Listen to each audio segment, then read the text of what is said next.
Hello everyone. आज हम देख रहे हैं यूनेफ ट्रिपल सी का कॉप 29 बाकू अजरबैजान की मीटिंग के सभी आउटकम्स को। एग्जैक्टली इस मीटिंग में क्या हुआ, बैकग्राउंड क्या था और आगे इन मीटिंग्स का वे फॉरवर्ड क्या होगा, वो सभी एक वन स्टॉप सोल्यूशन ये वीडियो आपके लिए रहेगा। तो एक्चुअली ये मीटिंग जो हुआ है अजरबैजान बाकू, जो वेस्ट एशिया के पार्ट में आता है, कैस्पियन सी को लग के जो कंट्री आती है, तो दैट इज अजरबैजान। तो यहीं पे मीटिंग होता है बाकू में। और ये जो यूनेफ ट्रिपल सी के डिफरेंट मीटिंग्स है, इसका बैकग्राउंड ये है कि अर्थ समिट, रियो समिट 1992 में जो हुआ था, उसके अंडर जो UNF triple C, CBD, agenda 21 and UNCCD, जो चार आउटकम्स आए थे, चार डिफरेंट प्लेटफॉर्म क्रिएट हुए थे।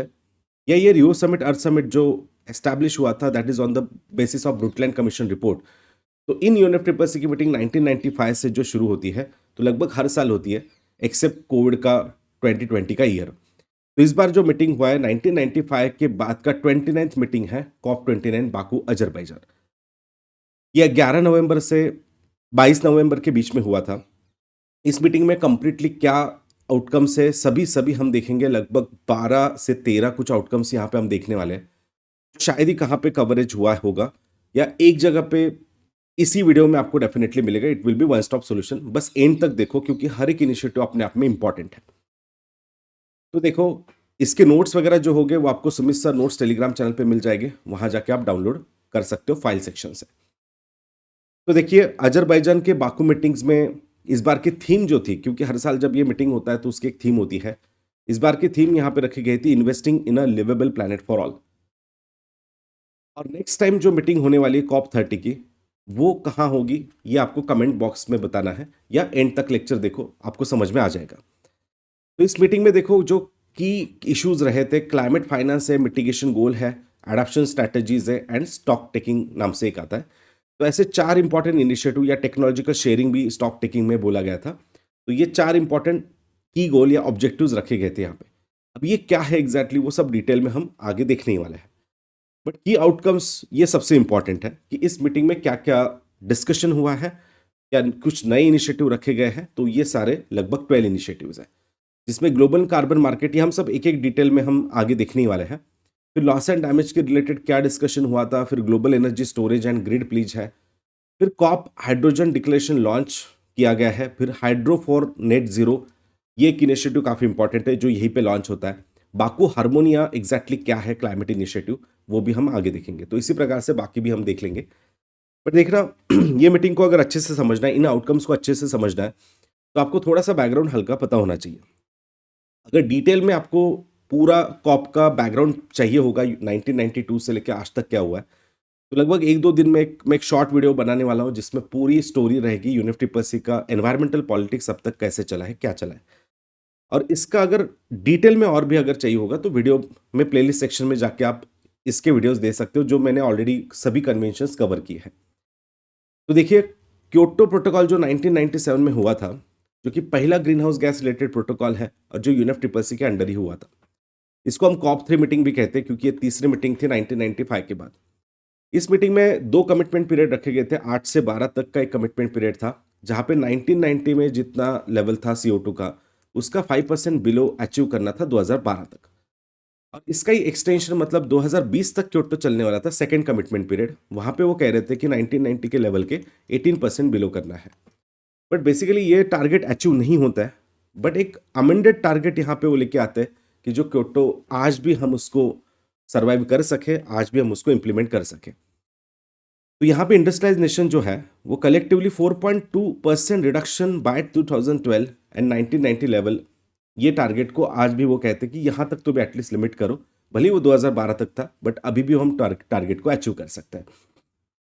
उसके बाद ये देखो, कोपेनहेगन, ये बहुत ही इंपॉर्टेंट मीटिंग रही थी, कि जहाँ पे 2 डिग्री सेल्सियस तक टेम्परेचर राइज को मेंटेन रखना है।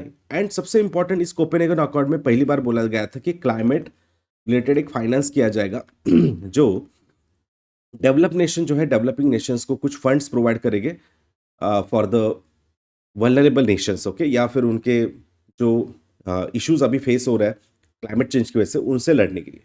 इवन पेरिस एग्रीमेंट में भी ये टारगेट आप देख सकते हो कि वही लिमिट किया गया, सॉरी। तो 2 degree Celsius to 1.5 degree Celsius temperature limit किया जाएगा, एंड INDC टारगेट भी बताए गए थे। जैसे मैंने बताया, क्योटो के कुछ टारगेट आए थे।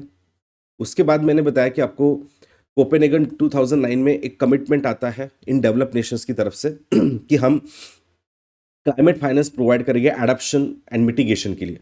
और 2010 में कैनकून की जो मीटिंग होती है, वहां पे हम देख रहे हैं 2010 के कैनकून मैक्सिको के मीटिंग में एक्चुअली यहाँ पे जीसीएफ ग्रीन क्लाइमेट फंड आता है, जहां पे ये कहते हैं $100 बिलियन पर ईयर देंगे बाय 2020। बट सच में वो मिलते या नहीं मिलते, ये अभी इसी से रिलेशन है, क्योंकि 10 साल पहले हमें एनीवे पीछे जाना ही पड़ेगा, तब जाके पूरी स्टोरी आपको समझ में आएगी।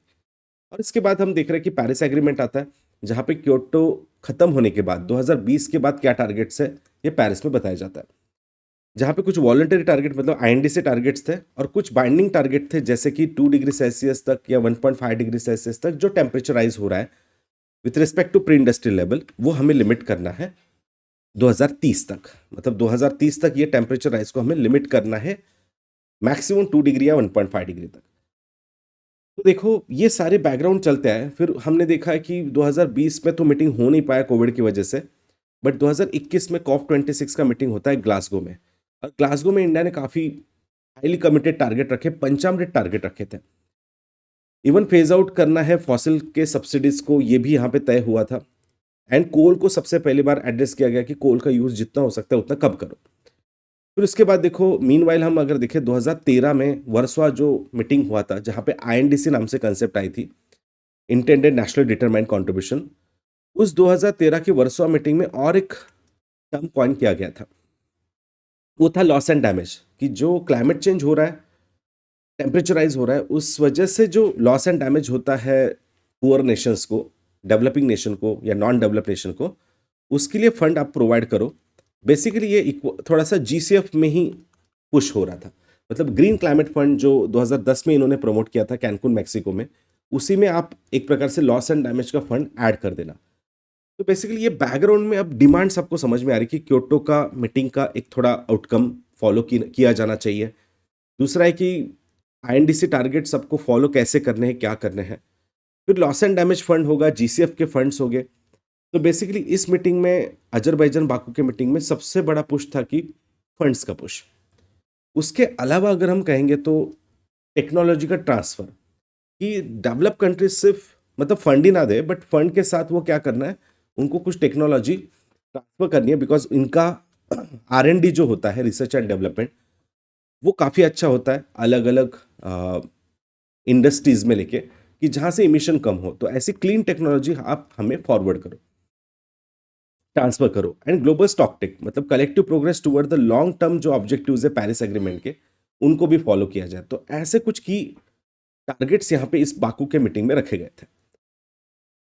उसके बाद हमने देखा, अब फिर से एक बार देख सकते हो, क्लाइमेट फाइनेंस की बातें हो रही है ऑब्जेक्टिव्स में। मिटिगेशन की जो एडप्शन एंड मिटिगेशन के लिए डेवलप कंट्रीज फंड दे दे, या एडप्शन एंड मिटिगेशन की स्ट्रैटेजीज बनाए, टेक्नोलॉजी ट्रांसफर करें, एंड जो पेरिस एग्रीमेंट के जो लॉन्ग टर्म वगैरह गोल्स है उसको कैसे हम फॉलो करें, उसका फॉलोअप रखें। तो ये सब मीटिंग के हाईलाइट्स रहे।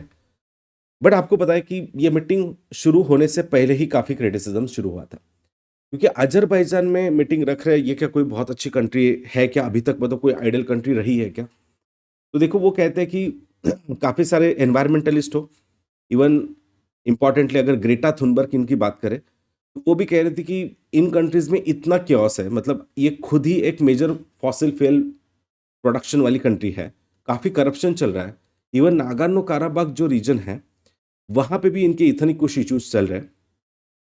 तो ये सारे इश्यूज में अगर हम देखें, तो फिर इनके यहाँ पे रखने का क्या है? मतलब जस्ट ये ग्रीन वॉश कर रहे हैं अपने जो रेपुटेशन है उसको, कि हम एनवायरनमेंट के लिए बारे में क्या सोचते हैं। तो काफ़ी अपोज हुआ था, बट एनीवे जो साइक्लिक नेचर में हर एक कंट्री को चांस मिलता है, उस नेचर में यहाँ पे अजरबैजान को मतलब होस्ट किया जाता है कि अजरबैजान होस्ट करेगा, और फिर फाइनली यहाँ पे मीटिंग हो जाती है। सॉरी। तो उसके बाद बॉन क्लाइमेट चेंज कॉन्फ्रेंस हम देखते हैं कि इस बार इसके बैकग्राउंड में अगर देखा जाए तो इस मीटिंग में काफ़ी डिस्कशन हो रहे थे। जैसे कि अभी अजरबैजान का मीटिंग होने जा रहा था, तो उसके पहले एक प्री कन्वेंशन मीटिंग हो रहे थे बॉन जर्मनी में, जिसको बॉन क्लाइमेट चेंज कॉन्फ्रेंस भी कहते हैं। जून में वो हो रहा था, लगभग 4-5 महीने पहले, जहाँ पे वो बोल रहे थे कि अभी आने वाली जो अजरबैजान की मीटिंग है, वहां पे आप पुश करो एनसीक्यूजी फंड। ये बहुत ही इंपॉर्टेंट कंसेप्ट है, new collective quantified goal.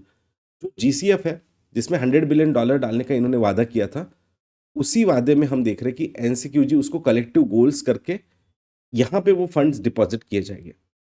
And उसको एड्रेस करो, ऐसा 5-6 महीने पहले से तैयारी चल रही थी, क्योंकि अभी तक यही फंड्स जो होते हैं, जो उन्होंने कमिट किए थे, जीसीएफ में भी कमिट किया था कि $100 बिलियन अ ईयर हम देंगे, बट अभी तक उसको भी उन्होंने काफी पोस्टपोन किया या डिले किया। तो अब ऐसा ना हो, इसलिए प्रायर भी थोड़ी फील्डिंग लगाई जा रही थी एक प्रकार से जून में ही। Limited progress was achieved on article 6 of the Paris agreement. तो आर्टिकल 6 तब से आज भी न्यूज में है, मतलब पेरिस एग्रीमेंट में आर्टिकल 6 एग्जैक्टली क्या है। तो जहां पे क्या है कि आर्टिकल 6 में क्लाइमेट रिलेटेड जो फाइनेंस है, एडॉप्शन का जो फाइनेंस है, उसके बारे में मेंशन किया कि जहां पे जो आर्टिकल 6 है वो बताता है कि जो क्लाइमेट में चेंज आते जा रहे हैं, उसके रिलेटेड जो एडॉप्शन होना चाहिए, उसके लिए जो फंड लगेगा वो आप रिलीज करो। मतलब डेवलप कंट्रीज वो पैसा देने वाले हैं टू द डेवलपिंग कंट्रीज। तो देखना, climate change enables parties cooperate in implementing the nationally determined contribution. जो आईएनडीसी टारगेट्स है अलग अलग कंट्री के, उसमें मदद करो आप। मतलब जो डेवलप कंट्रीज है वो मदद करेगी, बिकॉज उनकी रिस्पॉन्सिबिलिटी ज़्यादा है, उन्होंने हिस्टोरिकली ज़्यादा इमिट किया है। तो ऐसा एनसीक्यूजी भी न्यूज़ में आता है। एक्चुअली एनसीक्यूजी वैसे देखा जाए तो पेरिस मीटिंग से ही डिस्कशन में था, मतलब तब भी बताया गया था कि ऐसे अलग अलग हम फंड क्रिएट करेंगे, कलेक्टिव गोल्स बनाएंगे, क्वांटिफाइड गोल बनाएंगे, और जिसमें क्या होगा कि जो जीसीएफ का फंड कमिट किया था वो यहाँ पे रखा जाएगा। वो क्या था कि $100 बिलियन पर ईयर, जो यहाँ पे ग्रीन क्लाइमेट फंड या कैनकून मीटिंग या कोपेनहेगन मीटिंग, इन दोनों में बताया था, और 2025 तक ये फंड रिलीज हो जाएगा, 24-25 तक। बट उसकी इनिशियल अमाउंट कुछ आना एक्सपेक्टेड था, बट वो भी अभी तक हमें नहीं दिख रही है। वैसे रही बात इंडिया की, तो इंडिया भी इस फंड को काफ़ी लास्ट ईयर से, मतलब दुबई की मीटिंग COP28 जो हुआ था तब से पुश कर रहा है। इंडिया कहता है कि ये फंड रिलीज होना चाहिए, क्योंकि आपको कहीं ना कहीं इस एनवायरनमेंट में जो लॉसेस हुए, आप ज़्यादा रिस्पॉन्सिबल हो, और ये पैसे अगर आप देते हो तो हम जो अडॉप्शन है उसको यूज़ कर सकते हैं। तो बेसिकली क्या है, बट इंडिया अभी ये बोल रहा है कि अभी $100 बिलियन वाला जो वादा है आपका, वो काफ़ी पुराना हो चुका है। तो 2021-22 के बाद वो अमाउंट आपने भी दुबई की मीटिंग में कहा था कि अब मिलियंस बिलियंस नहीं तो ट्रिलियंस में होगी, तो लगभग वो 1.3 ट्रिलियन, मतलब इंडिया भी कह रहा है कि अराउंड 1.3 ट्रिलियन तक आपको देने चाहिए। क्योंकि जो पहले कोपेनहेगन में जो वादे किए गए थे वो काफ़ी पुराने हैं। अब जो एनवायरमेंटल कॉस्ट है वो 2009 और 10 के कमिटमेंट से या तब के बोलने पे आज हम कंपेयर नहीं कर सकते, क्योंकि अब वो अमाउंट काफ़ी बढ़ चुकी है। और आपने भी COP27 हो, COP28 हो, मतलब दुबई की मीटिंग हो, या उसके पहले एक शर्म एल शेख में मीटिंग हुआ था, उसमें भी आप लोगों ने कहा था कि हम एनसीक्यूजी में फाइनलाइज करेंगे 2024 तक, और 100 billion annually from develop countries भी हम देने वाले हैं। इसका डाउन टू अर्थ में भी आप जाके देख सकते हो। ये 2 साल पहले भी मैंने कवरेज लिया था, तब बताया था कि ये लोग कह रहे थे कि हम 2024 तक फाइनल करेंगे और वो फंड भी रिलीज करेंगे। रिसेंटली आप देख रहे हो कि इसमें इसका भी मैंने कवरेज लिया था कुछ दिनों पहले, कि ट्रम्प जैसे चुन के आते तो फिर तो बहुत ही बड़ा प्रॉब्लम होता है। और वो भी कहते हैं कि जितने भी अगर वादे प्रीवियस सरकार ने किए हैं, मतलब डेमोक्रेटिक पार्टी ने किए हैं, तो वो हम सब तोड़ देंगे। ये रिसेंटली बहुत चल रहा था। और ट्रम्प के बारे में इन्होंने, मतलब इनके आने से क्या इम्पैक्ट हुआ, इसका पूरा डिटेल कवरेज मैंने कुछ ही वीडियोस में किया है। आप कुछ दिनों पहले का कुछ वीडियो देखो, काफ़ी डिटेल में मैंने इसमें कवर किया था। बट आपको पता है कि अब 2-3 दिनों पहले ही यहाँ पे डेवलप कंट्रीज कहते हैं कि हम $300 बिलियन देने वाले हैं। बट ये काफ़ी इंडिया रिजेक्ट करता है कि इंडिया स्लैम्स वेस्ट एजेंडा। वो कहते हैं कि इसका मतलब ही नहीं है, क्योंकि अब वो ट्रिलियंस में अमाउंट जा चुकी है, और हमेशा आप जितने वादे करते हो उसका कुछ ही परसेंटेज रिलीज करते हो। तो it's just a joke, it was just a joke, ऐसा कुछ इंडिया को सपोर्ट करते हुए नाइजीरिया वगैरह कंट्रीज भी बताते हैं कि इससे कुछ नहीं होगा, क्योंकि लगभग मोर देन 140 कंट्रीज अगर देखा जाए, लगभग 140 कंट्री तक अगर हम देखते हैं, तो जो नॉन डेवलप है, लीस्ट डेवलप कंट्रीज या डेवलपिंग कंट्रीज है, इनमें अगर ये पैसा डिवाइड होगा तो कितना ही आने वाला है और कैसे वो काम करेगा। तो बेसिकली आप बिलियंस नहीं तो ट्रिलियंस में आपने देना चाहिए था। So we are very unhappy, disappointed for this process. चलो मान लो कि दे भी देते हैं अगर ये $300 बिलियन, तो प्रॉब्लम क्या है कि देखो, ट्रंप ने सीधा कह दिया है कि अगर जो बाइडेन, क्योंकि उनकी सरकार आएगी जनवरी 2025 से, तो बेसिकली इस मीटिंग में जो बाइडन अगर ये कमिट करते कि हम इतना फंड देने वाले हैं, मतलब बाकी डेवलप कंट्रीज के साथ, तो बट ये फंड रिलीज होने तक तो डोनाल्ड ट्रंप आ जाएंगे, तो अपने आप ये फंड वो क्या होगा, डिपॉजिट ही नहीं हो पाएगा, मतलब जस्ट ये आगे का चेक देने का काम कर रहे हैं, बट एक्चुअली वो चेक तो विड्रॉ हो ही नहीं रहा है। I hope you got this. But Donald Trump तो हमेशा, सॉरी, हमेशा हम देख रहे हैं कि वो कहते हैं कि it is the biggest scam, या ये क्लाइमेट चेंज या क्लाइमेट फाइनेंस, मतलब बस आप डेवलप कंट्री को लूट रहे हो या पैसा निकाल रहे हो और डेवलपिंग नेशंस में दे रहे हो या नॉन डेवलप नेशंस में दे रहे हो, जबकि हम इतने रिस्पॉन्सिबल नहीं हैं। बट इनको क्या पता, सच में देखा जाए तो यूएसए है, ये सबसे टॉप इमिटर रहे थे कुछ 2000-2010 तक भी। इन्होंने सालों तक जो हमारे इकोसिस्टम को डैमेज किया, इतना CO2 इमिशन किया, जिससे ग्लोबल वार्मिंग हुआ, जिससे ग्रीन हाउस गैस इमिशन हुआ, जिससे क्लाइमेट चेंज हुआ है, जिससे आर्टिक अंटार्कटिक मेल्टिंग हुआ है, सी लेवल राइज हुआ है, जहाँ पे ड्रॉट्स आ रहे हैं वहाँ पे और भी ड्रॉट्स आ रहे हैं। आप देख सकते हो यहाँ पे ये COP27 में भी शर्म एल शेख मीटिंग में ऐसा कुछ, नामीबिया के जो अ, एक एनवायरमेंटलिस्ट है या सामुदायिक कार्यकर्ता है, मारिया शिकांगो, इन्होंने कहा था कि लगभग वो 10 सालों से इस रीजन में कुछ बारिश नहीं दिख रहा है नामीबिया के।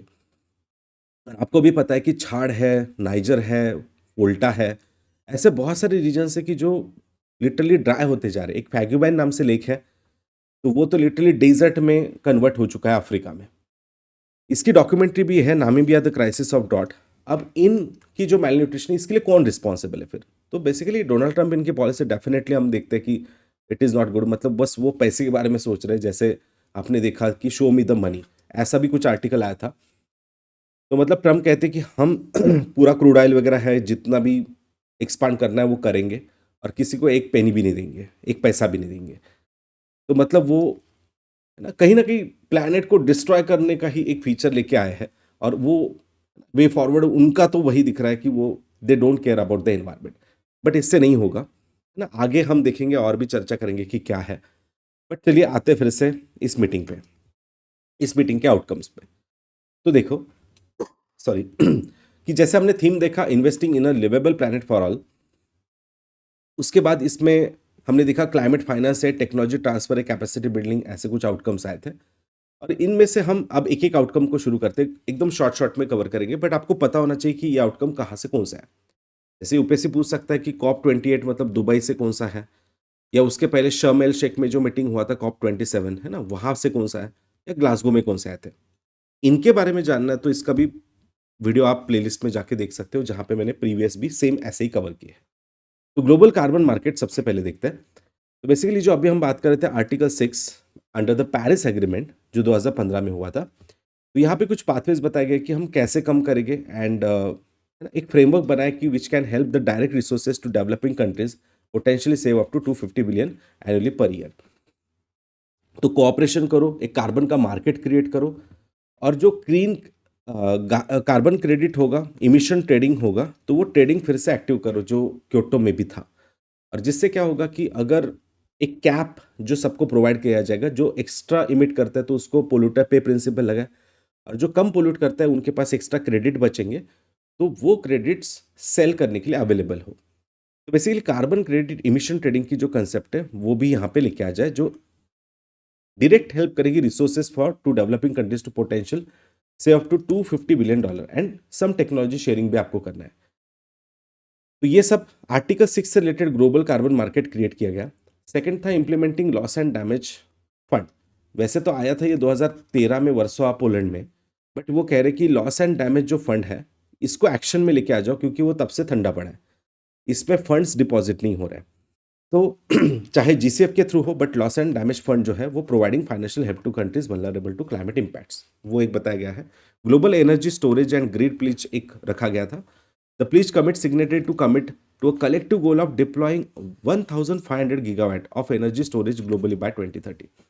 तो एनर्जी स्टोरेज होगा या एनर्जी ग्रीन एनर्जी की हम अगर बात करें, जो सोलार वगैरह से जनरेट होगी, या स्टोरेज भी होगा, तो ऐसा प्लीज करो सभी कि सभी मिलके हम 1,500 गीगावाट तक, 1500 गीगावाट का 2030 तक स्टोरेज बनाएंगे, बट वो फ्रॉम रिन्यूएबल एनर्जी। तो ये प्लीज यहाँ पे लिया गया, तो याद रखिए ये आंकड़े बहुत इंपॉर्टेंट है। नेक्स्ट है 4 नंबर पे आता है hydrogen, COP hydrogen declaration launched. कि हाइड्रोजन एनर्जी, जैसे इंडिया ने भी ग्रीन हाइड्रोजन मिशन लॉन्च किया, कि डिफरेंट पायरोलिसिस टेक्नोलॉजी से हम क्या कर रहे हैं कि हाइड्रोजन क्रिएट करेंगे फ्रॉम द ग्रीन सोर्सेस, मतलब renewable energy to hydrogen convert करेंगे, और वही hydrogen as a power, as a fuel use किया जाएगा, चाहे व्हीकुलर में हो, व्हीकल्स में हो, गाड़ियों में हो, या फिर इंडस्ट्री में हो। तो बेसिकली यहाँ पे जीरो इमिशन होगा, क्योंकि जो सोलार वगैरह बनाया जा रहा है, विंड से एनर्जी आ रही है हाइड्रोजन, तो वो विदाउट इमिशन आ रही है। तो ऐसा कॉप कह रहा है कि हाइड्रोजन डिक्लेरेशन लॉन्च करो, scale up renewable and zero emission, क्योंकि ग्रीन हाइड्रोजन में क्या होता है, जीरो इमिशन हम कहते हैं। तो लो कार्बन हाइड्रोजन प्रोडक्शन है, accelerate decarbonisation of existing hydrogen production from unabated fossil fuel, मतलब कुछ ग्रे हाइड्रोजन भी होते हैं, तो वो प्रोजेक्ट आप ग्रीन को कन्वर्ट करो, मतलब सोलार, विंड एक्सेट्रा पे आपको डेवलप करना है।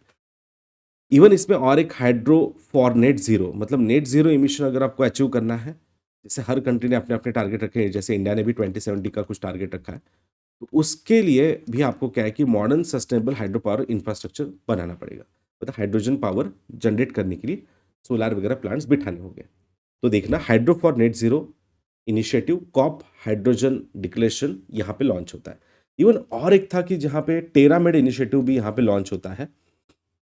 It is led by international जो रिन्यूएबल एनर्जी है, इरेना भी हम कहेंगे उसको, ग्लोबल रिन्यूएबल अलायंस नाम से एक आता है, इन दोनों ने मिलकर इसको लॉन्च किया है। तो लॉन्च पे भी काफ़ी बार क्वेश्चन आते हैं कि किसने लॉन्च किया, एंड ये किसके रिलेटेड है, तो मोस्टली मेडिटेरियन कंट्रीज के रिलेटेड, जो मेडिटेरियन सी है, भूमध्य सागर है, उसको लगने वाली जो कंट्रीज है, तो वो 2030 तक क्या कह रहे हैं कि हम लगभग 1 टेरावाट, है ना, 1 टेरावाट रिन्यूएबल एनर्जी जनरेट करेंगे। तो ये काफ़ी बड़ा टारगेट इन्होंने रखा है, और वो कह रहे हैं कि लगभग इसमें हम $700 बिलियन टोटल अभी तक मतलब खर्च करेंगे उसमें। इसमें इवन ब्रेक थ्रू एजेंडा भी रखा कि global adoption of clean technologies है, बाकू प्रायोरिटी इंटरनेशनल एक्शंस है। तो जो नेक्स्ट ब्राज़ील की मीटिंग होने जा रही वाली है, तो उसमें ये एजेंडा और कुछ ब्रेक थ्रू एजेंडा भी रखेंगे।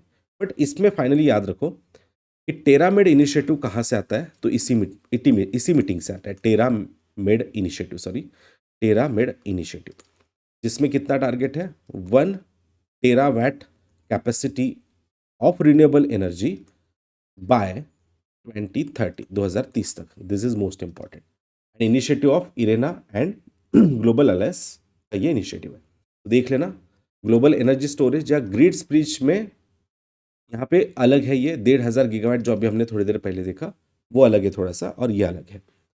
उसके बाद देखो, नेक्स्ट है बाकू हारमोनिया क्लाइमेट। तो एफएओ ने कोलैबोरेशन में एक लॉन्च किया है, बाकू हारमोनिया। अब देखो, नाम से भी नहीं समझ में आता है कि हारमोनिया क्या है एग्जैक्टली, बट याद रखें कि बाकू हारमोनिया क्या है। तो इट इज़ कि वर्ल्ड में जो एग्रीकल्चर में क्लाइमेट चेंज की वजह से जो इम्पैक्ट होते जा रहे हैं, वो इम्पैक्ट हमें कम करने हैं, क्योंकि क्लाइमेट चेंज जब होता है, साइक्लोन बढ़ते हैं, सुनामी बढ़ता है, सॉरी साइक्लोन बढ़ता है, या रेनफॉल बढ़ता है, कहीं पे फ्लड बढ़ते हैं, कहीं पे ड्रॉट बढ़ता है, तो एग्रीकल्चर को काफ़ी नुकसान होता है, और वहाँ की फूड सिक्योरिटी धोखे में आ सकती है।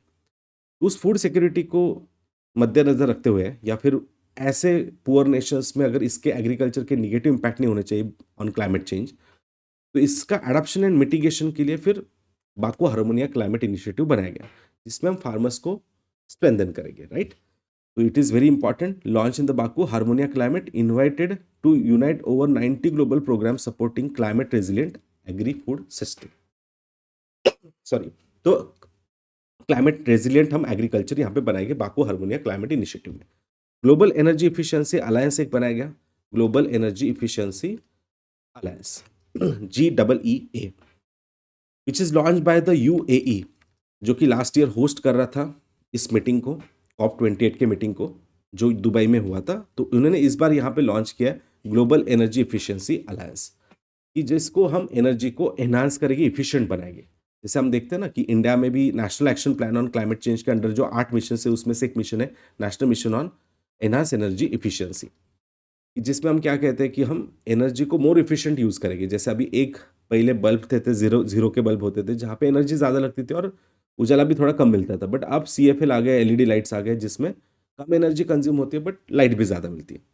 जैसे AC रेफ्रिजरेटर आप देखते हो 2 स्टार, 3 स्टार एंड 5 स्टार में जो फ़र्क है, कि जिसमें क्या है कि एनर्जी कंजम्पशन कम लगता है, बट उतना ही आपको कूलिंग या उससे ज़्यादा बेटर परफॉर्मेंस मिलता है।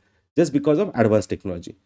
तो वही दुबई कह रहा है कि ग्लोबल एनर्जी इफिशिएंसी अलायंस हम बनाएंगे कि एक दूसरे के साथ फिर यहाँ पे शेयर करेंगे ऐसी टेक्नोलॉजीज जो इफिशिएंट टेक्नोलॉजीज हो। उसके बाद है publication of climate change performance index, CCPI काफ़ी इंपॉर्टेंट ये रिपोर्ट है, पब्लिकेशन है। तो सीसीपीआई जो है इसका मतलब क्लाइमेट चेंज रिलेटेड कौन कैसे परफॉर्म कर रहा है। वैसे बहुत सारे इंडिकेटर्स यहाँ पे 63 कंट्रीज एंड ईयू इन्होंने पार्टिसिपेट किया था। 4 कैटेगरीज आते हैं जिसमें कि कितना ग्रीन हाउस गैस इमिशन है वो आपने कैसे कम किया, मतलब कितना परफॉर्मेंस अच्छा है आपका, रिन्यूएबल एनर्जी में कितना अच्छा परफॉर्म कर रहे हो, एनर्जी यूज में, क्लाइमेटिक पॉलिसी जो है आपके उसमें क्या परफॉर्म कर रहे हो। तो इसमें इंडिया का रैंक, मतलब ये सीसीपीआई जो रिपोर्ट है वो अभी बाकू के मीटिंग में पब्लिश किया गया और इस इंडेक्स में हमारा रैंक है 10, जो कि लास्ट टाइम कुछ 8 नंबर पे था, तो फॉल बैक हुआ है, बट ठीक है, 10 इज ऑल्सो गुड। मतलब इंडिया का जो क्लाइमेट चेंज रिलेटेड परफॉर्मेंस है कि हम कैसे लड़ रहे हैं, तो उसमें हमें 10 नंबर मिला है। पहले 3 नंबर मतलब जो बेस्ट परफॉर्मर ऐसा कोई नहीं रहा है मतलब उस कैटेगरीज को या उस क्राइटेरियाज को किसी ने फॉलो नहीं किया। बट चौथे नंबर पे जो है वो है डेनमार्क, फिर नेदरलैंड, फिर यूके। बट एशिया में अगर हम देखेंगे तो फिलीपींस 7 नंबर पे है, उसके बाद हम कहेंगे इंडिया आता है ना। तो एशियन कंट्रीज में अगर देखा, साउथ एशिया में तो हम ही हैं, बट एशियन कंट्रीज में after Philippines India is there, है ना। तो 10वें नंबर पे है, बस इतना याद रखें, सीसीपीआई रैंक में इंडिया। तो ये यहाँ पे लॉन्च किया गया था। उसके बाद है Baku declaration on climate transparency की, क्लाइमेट रिलेटेड ट्रांसपेरेंसी के बारे में यहाँ पे चर्चा हुई थी। तो जहाँ पे हम अलग अलग जो टारगेट्स है, एनहांस ट्रांसपेरेंसी फ्रेमवर्क है, तो वो सब हम ट्रांसपेरेंट रखेंगे। इस पर ज़्यादा डिटेल जाने की जरूरत नहीं है। नेक्स्ट देखते हैं स्ट्रेंथनिंग नेशनली डिटरमाइंड कंट्रीब्यूशन। तो ये कहते हैं कि आईएनडीसी टारगेट उसको और स्ट्रेंथन करो। जो पेरिस में हमने पब्लिश किए थे, जैसे इंडिया ने तो ऑलरेडी करके रखा है 175 गीगावाट, हमने 2015 में पेरिस में टारगेट किया था कि रिन्यूएबल एनर्जी से जनरेट करेंगे 175 गीगावाट। वो हमने बड़ा बढ़ा के 2021 में हमने क्या कमिट किया कि 500 गीगावाट, है ना, बाय 2030 हम जनरेट करेंगे। तो हमने जैसे एम्बिशन अभी तक दिखा है वैसे और कंट्रीज भी स्ट्रेंथन करें आईएनडीसी को। और यही आईएनडीसी फिर इंडिया बोलता है कि यही आईएनडीसी टारगेट अचीव करने के लिए आप भी मदद करो, मतलब क्लाइमेट के फाइनेंस को रिलीज करो। तो ये भी काफी कोर डिस्कशन अभी तक रहा है। तो देखो, देन मिटिगेशन वर्क प्रोग्राम, ये 11 नंबर पे हम देख रहे हैं कि मिटिगेशन वर्क प्रोग्राम नाम से एक लॉन्च हुआ था। India express dissatisfaction on unwillingness by develop, क्योंकि देखो जो $100 बिलियन पर ईयर देना था वो तो आपने दिए नहीं, तो 2021-22 में उसका वैलिडिटी खत्म हो गई। पर फिर आप बोल रहे हो कि एनसीक्यूजी क्रिएट करोगे, तो एनसीक्यूजी क्रिएट तो हो गया, new collective quantified goal, but उसमें वो कह रहे हैं अभी जैसे रिलीज हुआ कि $300 बिलियन देंगे, बट जबकि अब वो ट्रिलियंस में होने चाहिए थे, सालाना आप ट्रिलियंस के लेवल पे जाए सॉरी। तो फिर वो यहाँ पे रिलीज नहीं हो रहा है फंड। तो मिटिगेशन वर्क प्रोग्राम वही बताता है कि यहाँ पे डिफरेंट कंट्रीज कैसे अनसेटिस्फाइड है ना। तो ये मिटिगेशन वर्क प्रोग्राम जो आप लॉन्च तो कर रहे हो, बट उसमें जो वर्क होना चाहिए वो एक्चुअली हो नहीं रहा है ना। So that is the thing. But launch तो इन्होंने किया है mitigation work programme, but funds उतने सफिशिएंट नहीं है, तो काफी देश इस पे नाराज है। Opposition to EU's carbon border tax, ये तो हम पहले से देख रहे हैं। कार्बन बॉर्डर एडजस्टमेंट टैक्स जो एक प्रकार का ऐसा टैक्स है कि जहां पे जिस इंडस्ट्री से बहुत ज़्यादा इमिशन होता है, तो ये ईयू ने प्रपोज किया था कि बॉर्डर टैक्स हम कह सकते हैं इसको, कि जहाँ पे जो बहुत ज़्यादा इमिटर है, स्टील, सीमेंट, है ना, एल्यूमिनियम इंडस्ट्री, कि जहाँ से काफ़ी ज़्यादा इमिशन होता है, और वो डेवलपिंग नेशन या नॉन डेवलप नेशन में अगर ऐसा कोई प्लांट है तो उस पर कोई एनवायरमेंटल कॉस्ट नहीं लग रही है। बट वही प्लांट अगर डेवलप कंट्रीज में होता है तो उसको एनवायरमेंटल कॉस्ट कहीं ना कहीं लग जाती है, उसको CO2 कम करने के लिए कहो या अलग अलग कंपेंसेशन हो। बट ईयू कहते हैं कि फिर इससे क्या होता है, हमारा प्रोडक्ट महंगा हो जाता है क्योंकि एनवायरमेंटल कॉस्ट भी लग जाती है। तो अगर ऐसे आपके यहाँ पे प्रोडक्ट्स बन रहे हैं और वो मार्केट में आ रहे हैं और हमारा प्रोडक्ट मार्केट में आ रहा है, तो हमारा ऑब्वियसली महंगा दिख जाता है। तो इसलिए आपको भी एक बॉर्डर टैक्स लगा है कि जो इमिशन हो रहा है, ऐसे प्रोडक्ट अगर आपके पास कुछ प्रोड्यूस हो रहे हैं तो उस पर भी एक पर्टिकुलर टैक्स लगा, जिससे हमारा मार्केट भी कंपेटिटिव रहे। बट ये हम कह रहे कि वो बेसिकली कॉम्पिटिटिव मार्केट क्रिएट कर रहे हैं, बट वो तो कह रहे कि नहीं, ये हम एनवायरनमेंट के लिए कर रहे हैं। अब कौन कितना सच है, कौन किसके लिए करना चाहता है, ये पता नहीं है। बट एनीवे ऐसा तो दिख रहा है कि वो अपना कंपटीशन तोड़ना चाहते हैं। तो इसलिए इसको हमने काफ़ी अपोज किया, इंडिया हो, चाइना हो, ब्राज़ील हो, कि ऐसे टैक्स मत लगाओ जिससे हमारा एक्सपोर्ट अफेक्ट होगा, डैमेज होगा। उसके बाद लास्ट देखो, climate finance action fund 2R2F, ऐसे कई बार क्वेश्चन आए कि 2R2F किसके रिलेटेड है ना, फिर क्लाइमेट फाइनेंस एक्शन फंड क्या है। तो एक्चुअली अजरबैजान ने इंट्रोड्यूस किया कि ठीक है बाकी फंड अब होगे नहीं होगे जो भी है, बट वो कह रहे हैं कि 1 billion in annual contribution from fossil fuel producing countries and companies. ऐसा एक फंड क्रिएट करो, क्लाइमेट फाइनेंस एक्शन फंड, कि जो भी बड़े बड़े जैसे हमारे जैसे देश है कि जो ना ऑयल प्रोड्यूस कर रहे हैं, मतलब अजरबैजान जैसे, यूएई है, दुबई है, मतलब जो भी ओपेक वाली भी कंट्रीज है कि जो ज़्यादा फॉसिल फ्यूल प्रोड्यूस करती है, तो वो एटलीस्ट एनुअल सालाना $1 बिलियन तो डिपॉजिट करे। मानती कि ये छोटे अमाउंट है, बट वो कहते कि ऐसे फंड्स तो हम एज अ कंपनसेशन दे दें क्योंकि हम उतना इमिट कर रहे हैं। यही फंड इन्वेस्ट हो गए रिन्यूएबल एनर्जी में, ठीक है। फिर या काफ़ी सारा इसमें half of the its resource aim to meet members NDC for the 1.5, मतलब जो मेंबर कंट्रीज है वहाँ पे वो इन्वेस्ट करेंगे, जिससे जो टेम्परेचर राइज हमें लिमिट करना है ना 2 degree Celsius to 1.5 degree Celsius, तो वो अचीव करने में मदद होगी। उसमें फिर 2R क्या है एंड 2F क्या है। 2R मतलब रैपिड रिस्पॉन्स, है ना, जो 20% revenue will go to the rapid response and funding facility. 2F मतलब funding facility, rapid response funding facility. ऐसा डिजास्टर सपोर्ट के लिए भी हम फंड प्रोवाइड करेंगे, जो इमीडिएट फंड होगा, जो रैपिड फंड होगा। एंड वो किसके लिए होगा, रैपिड मतलब इमरजेंसी काइंड ऑफ डिजास्टर के लिए होगा। तो ये भी इसी मीटिंग्स के अंडर लाया गया था। So this is all. बाकी इंडिया में कॉप ने फाइनली क्या कहा, एकदम शॉर्ट में हम देखते हैं कि ठीक है नेट जीरो हम होने की पूरी कोशिश करेंगे 2070 तक, ये हमने फिर से रिपीट बताया इस मीटिंग में। रिन्यूएबल एनर्जी लीडरशिप भी हम ले रहे हैं, ले चुके हैं। जब यहाँ पे कह रहे थे कि एनडी से टारगेट इंक्रीज करो, तो इंडिया ने कहा कि भाई हम ऑलरेडी बहुत इंक्रीज कर चुके हैं। तो वो तो है, इवन हम कितना कमिटेड है, 2015 में आई से हमने निर्माण किया था इंटरनेशनल सोलर अलायंस, तो एक लीडरशिप भी हमने यहाँ पे हमेशा रखी है और टारगेट्स भी हमने इंक्रीज किए हैं। इवन पंचामृत टारगेट्स तो आपको सभी को पता होंगे कि पंचामृत टारगेट जो कॉप 26 में 2021 में ग्लासगो मीटिंग में आए थे, तो ये सारे ना जो 5 टारगेट्स है, जैसे नेट जीरो होना, 500 गीगावाट जनरेट करना, 1 बिलियन टन तक का इमिशन कम करना, कार्बन इंटेंसिटी जो इमिशन इंटेंसिटी वो 45% तक कम करना, तो ये सारे जो टारगेट्स हम देख पा रहे हैं, है ना, ये ऑलरेडी हमने कमिट किए हैं और वो हम पूरी कोशिश करें 2030 तक, ये सब हमने मीटिंग में बोला है। फिर लाइफस्टाइल फॉर एनवायरनमेंट, ये भी हमने 2021 के सेम मीटिंग में लॉन्च किया था। प्राइम मिनिस्टर इन्होंने ये कायदा लॉन्च की थी, लाइफ इनिशिएटिव, जिसमें हर कोई अपने इंडिविजुअल लेवल पे कोशिश करे एनवायरनमेंट में कंट्रीब्यूट करने की एंड पावर सेविंग या एनर्जी सेविंग की कोशिश करें। तो ये भी इनिशिएटिव हम और ग्लोबल करें तो बेहतर होगा, ऐसा इस मीटिंग में बताया गया था। बाकी तो वही है कि इकोनॉमिक अपॉर्चुनिटीज वगैरह कि attracting investment in low carbon technologies, फिर boosting rural agro forestry sector भी है कि जैसे अलग अलग मेथड्स को अडॉप्ट करो।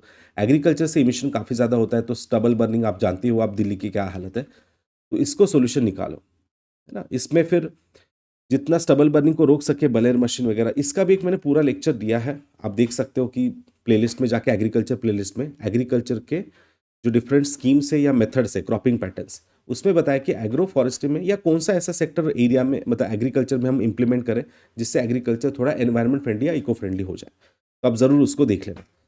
Balancing development and emission reduction, कि जैसे हम कहते हैं कि नेट जीरो करना है हमें, बिल्कुल है, बट हम डेवलपमेंट भी करेंगे, मतलब डेवलपमेंट हो रही है हमारी, बिल्कुल हो रही है, बट हम ये भी मेक श्योर करेंगे कि हम 2070 तक नेट जीरो हो जाए। मतलब जितना इमिशन है और बढ़ने भी वाला है, तो उतना ही हम सिंक भी मेंटेन रखेंगे, मतलब वो जीरो पर रहेगा। ओके, सो ये सारे हमने कमिटमेंट किए हैं, बट एट दी एंड हमने वही कहा है कि जो फंड है $100 बिलियन, वो काफ़ी हमने रेज किया था और इसको हाईली अपोज किया हमने कि आप ट्रिलियंस में फंड्स प्रोवाइड करो, ना कि बिलियंस में, ठीक है। तो India express strong concern over the unilateral climate measures impose by developed Nations, arguing that these actions have made it increasingly difficult for countries in the global south to pursue effective climate action। मतलब आप CBDR को भूल रहे हो, आप equal targets हम पे भी लगा रहे हो कि differentiated responsibility, common but differentiated responsibility जो आपकी है, डिफरेंशिएटेड रिस्पॉन्सिबिलिटी क्योंकि आप हिस्टोरिकली इमिटर्स हो, तो वो आप कहीं ना कहीं तोड़ रहे हो। यूनिलैटरल क्लाइमेट मेजर्स आप लेके आ रहे हो, मतलब सबके लिए समान, ऐसा नहीं होना चाहिए क्योंकि हमारे फिलहाल के इश्यूज अलग हैं, तो वो आपको समझना होगा। तो आपकी तरफ से अगर फ्री अवेलेबल होती है ग्रीन टेक्नोलॉजीज, क्लाइमेट फाइनेंस अगर हमें अवेलेबल होता है, then we can achieve this unilateral climate measures, मतलब आप फिर सामान रखो फिर हम करेंगे, बट वही है कि फंडिंग वगैरह होगा तो ही पॉसिबल है। उसके बाद देखो एनर्जी कंजर्वेशन अमेंडमेंट एक्ट 2022 हुआ था, तो उसमें देख लेना India's carbon credit framework legislative support, इसके नोट्स में देता हूँ, आप ज़रूर इसको पढ़ लेना। एंड बाकी चैलेंजेस ये रहेंगे कि lack of consequences on climate finance है, कि अभी तक वो फंड का बहुत बड़ा इशू है जो अभी तक मिलना चाहिए था, बट इट इज़ डिसअपॉइंटेड, काफ़ी लोग इसको अपोज कर रहे हैं। और वही जो मिनिमम $1 ट्रिलियन या इंडिया कहता है $1.3 ट्रिलियन जो मिलने चाहिए, वो डेफिनेटली अभी तक नहीं है। ओके, इवन G77 एक ग्रुपिंग है जो चाइना लेड है, प्लस G77 प्लस चाइना, ज़रूर देख लेना इसको, इसमें भी वही रिपीटेडली बताया गया था। तो एट दी एंड बस इतना कहूँगा मैं कि NCQG का डेडलॉक मतलब वो ऑलमोस्ट ख़त्म हो चुका है, और उसको नेक्स्ट ईयर तो भी एटलीस्ट एक्सपेक्टेशन है ये फंड मिले। लॉस एंड डैमेज फंड की हम बात कर रहे हैं, वही फंड फिर से GCF वाला फंड है, वो भी होना चाहिए नेक्स्ट ईयर, एक वे फॉरवर्ड मैं बता रहा हूँ। इम्प्लीमेंटेशन ऑफ एग्रीमेंट से पॉलिटिकल विल, ग्लोबल कोऑपरेशन है, मॉनिटरिंग अकाउंटेबिलिटी है।